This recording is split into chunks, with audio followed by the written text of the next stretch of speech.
Good morning to our lecturer, Dr. Muhammad Hairul bin Kamadun, and my name is Yong Dipo, and we come from Group 5. Today, we will present the topics about estimating evaporation method. So, I will present the abstract. The evaporations can be defined as the rate of the liquid water transformation to vapor or gas from surface. And the factor can affect the rate of evaporations, which are surface area, wind speed, relative humidity, and temperature of the environment. And the objective is study the process of the evaporations and investigate the factor affecting the rate of evaporation and identify the methods of estimating the evaporation. And we have the two methods, which is Making method and the Brin-Kojima method. And the result is used from the Bruslet north of Nile Delta and the value estimate of RMSD and CE from the years 2003 to 2012. And from the result can assume that the Making method is more suitable to use for long-term evaporation estimation. And the Brin-Kojima is the best method to use for estimating the evaporation rate in a shorter duration, like a week to a month. My name is Kevin Chajisian. I will presenting introduction. Evaporation can be defined as the rate of the liquid water transformation to vapor or gas from surfaces. Evaporation is also very significant in the part of the water cycle. We're going to discuss two methods. First, Making method. The equation is E equal to 0.61 times delta divided by delta plus y times RSWD divided by lambda minus 0.012. Second, the Brin-Kojima method. The equation is E equal to delta divided by 0.95 delta plus 0.63 y times R net minus S divided by lambda. So the delta is the slope vapor curve, y is the psychrometric constant, RSWD is the solar radiation of the crop surface, lambda is the latent heat of vapor, R net is the net radiation, and last, S is the lake heat storage change in the interval. Hi, my name is Chua Wong Sing. Now I want to present a comprehensive review. This study, we will do a comprehensive review on the two methods, which are the Making method and the Brin-Kojima method to estimate the evaporation rate.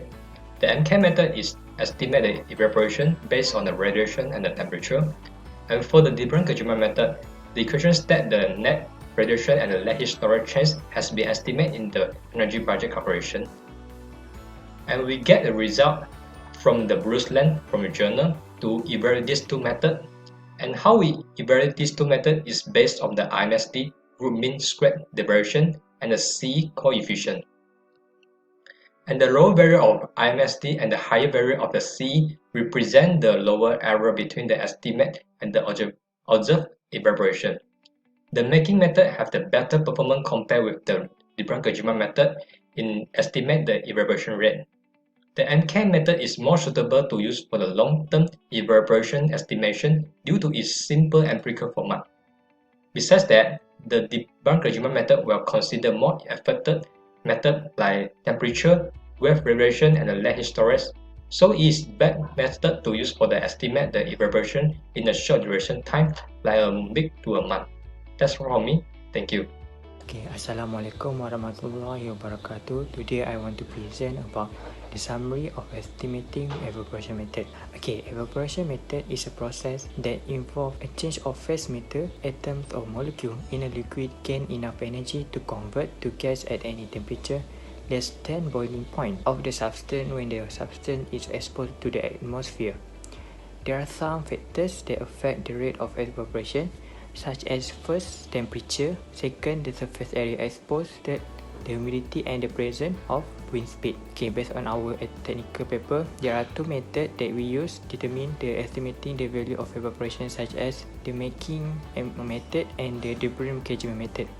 The making method is the most suitable use for the long-term evaporation estimation rather than the debrun catchment method. This is because the debrun catchment method is suitable for short term like a week or a month. Thank you. So about the conclusion, as we all know, the evaporation is a major component in the water balance of a catchment, reservoir or lake, and also some groundwater systems. So the various of equation for determining evaporation with the wide range of data type needed make it hard to select the most appropriate evaporation method even from a chosen group of method for given study. So lastly is about the recommendation. So within this review paper, we highlight these two methods, which are the making method or MK method and the De Bruyn catchment method, as to identify the value of evaporation. We recommend these both method because the MK method is more convenient for the long period of to estimate the evaporation, whereas using the De Bruyn catchment method for short period of time such as a week or a month, and both of them effectiveness also depending on factor of affecting the rate of evaporation. So that's all for our group, which is group 5. Thank you for watching.